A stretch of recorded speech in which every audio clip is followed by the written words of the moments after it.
Assalomu alaykum. Hozir men Surxondaryo viloyati Angor tumanida joylashgan Bolaliktepa haqida qisqacha gapirib beraman. Bolaliktepa 5 va 7 asrlarga mansub tasviriy san'atning nodir namunalaridan biri. 1953-55 yillarda arxeolog Albaum tomonidan qazib o'rganilgan. Qal'a qasr to'rtburchak shaklda bo'lib, xom g'ishtdan qurilgan va 16 xonadan iborat. Eng katta xonada dumaloq otashkada topilgan. Uning ichidan bug'doy doni va o'rik danaklari chiqqan.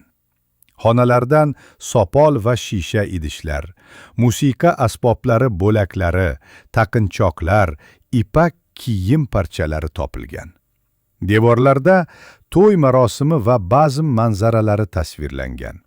Suratlarda erkak va ayol gilam ustida tiz cho'kib o'tirgan.